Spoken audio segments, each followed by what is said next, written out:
बंद झालं ना? नाही, चालू आहे इथं. हो का? सर्वप्रथम आपला परिचय सांगा. नमस्कार, मी भूपेंद्र सिंग ठाकूर, प्रभाग क्रमांक 13, गौरक्ष नंबापेठ. यावेळेस तुमच्या 13मधून म्हणजे कोणाला तुम्ही प्राधान्य देण्याची तुमची इच्छा आहे? आता प्राधान्य देण्यासाठी तर आम्ही विचार केला होता, पण मागील 8 वर्षापासून आमच्या प्रभागात काहीच काम झालं नाही आहे. तर आम्ही यानं विचार केला आहे की अजितदादा पवार गट राष्ट्रवादी काँग्रेस पार्टीचे 4ही उमेदवार निवडून आणू.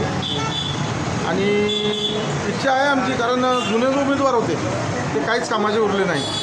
तेव्हा त्यांनी 8 वर्ष इकडं पलटून पण पाहिलं नाही. आणि जो आमदार सुरभा खोडके आहे, माननीय आमदार संजूभाऊ खोडके आहे, यांनी आमच्याकडे जवळपास 50 कोटीचे कामं टाकले आहे. 50 कोटीचे कामांचे भूमिपूजन झालेले आहे. याकरिता आम्हाला असं वाटतं की जो माणसांसाठी विचार करतो, जो सामान्य जनतेसाठी विचार करतो, त्याला प्राधान्य देऊन पुढं आणायचं हा आमचा विचार आहे. जशी आमची टीम आहे, आमचं कबड्डी मंडळ आहे, आम्ही सगळ्यांना हाच विचार केलेला आहे की खोडके साहेबांची हात बळकट करायची, बरोबर, आणि त्यांना निवडून आणायचं. मूलभूत सुविधेच्या संदर्भात काय अपेक्षा आहे आपली?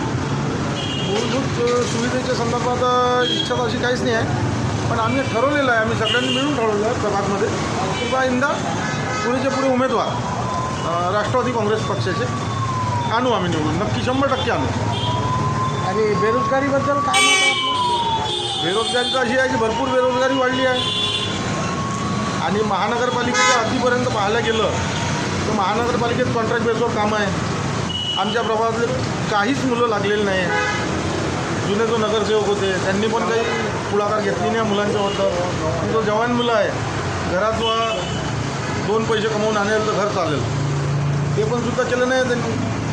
आश्वासन खूप दिले होते की आम्ही तुमच्या घरातले मुलं कॉन्ट्रॅक्ट बेसिसवर लावू, महानगरपालिकेत हे करू ते करू, बरोबर. हां, चला, धन्यवाद. धन्यवाद. हा इकडे हां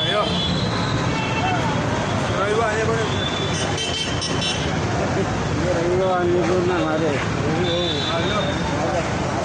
अरे इधर आना जरा, दिखना कैमरे में, दिखना जरा, पटपट में आएगा ना. आएगा बोल दे. आपला परिचय सांगा. विनोद नेहाल, काय करता आपण? ऑटो चालक आहे. ऑटो चालक आहे. शहराच्या विकासाच्या संदर्भात काय आपली प्रतिक्रिया काय? सध्या काही सांगू शकत नाही. सध्या आता कसं आहे, पुरा चिवडा झालेला आहे. यापूर्वीची जे मागील पंचवार्षिकमध्ये काय विकास झाला याबद्दल काय सांगतात तुम्हाला? सध्या तर आता काही निमंत्रण काही सांगू शकत नाही. आता या वक्ती 4 वोटिंग आहे, आता बोलू शकत नाही आम्ही. सध्या आता एक एकाला 4 वोट द्यायला लागतात. बरोबर. तर त्याच्यामध्ये तुम्ही मग विचार काय करणार आहे?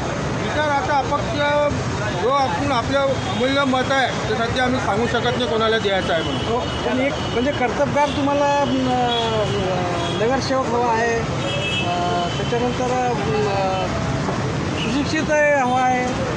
हे तर आमच्या अमरावती शहरमध्ये एकच माणूस आहे, रवी राणा. हां, अरे इकडे इकडे त्यालाच आम्ही मानतो. आपला परिचय सांगा. क्या करते आप? दादा जो पीछे का जो पंचवार्षिक रहा वो कैसा रहा? बढ़िया है राजकारण. अभी क्या सोच रहे हैं? अभी तो क्या है, जिसके साथ विकास है हम उसके साथ है. मराठी में बात कर सकते क्या? आपला परिचय सांगा. बोलो सांगा ना आपला परिचय. माझा मी राहणार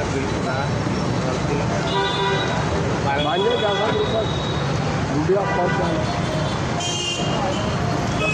काय पाहिजे श्वास आ रहा है बुड्ढू को. मला हो, पंप जाता मग 200 रुपयाचा.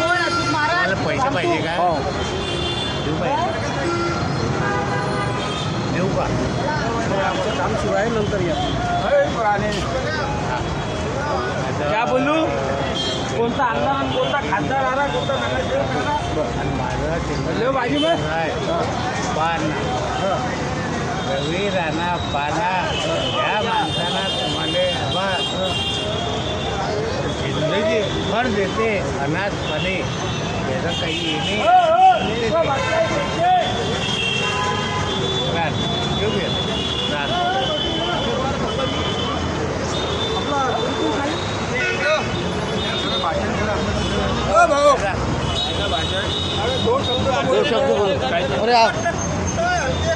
निवडणूक संदर्भात काय सांगा? बाकी डेपो चालू आहे ना, हे बैल खूप घेऊन राहिले बघ, बाकीच्या बसेस खूप बडच्या बैल पोहोचते डेपो आहे ना इथे. बोला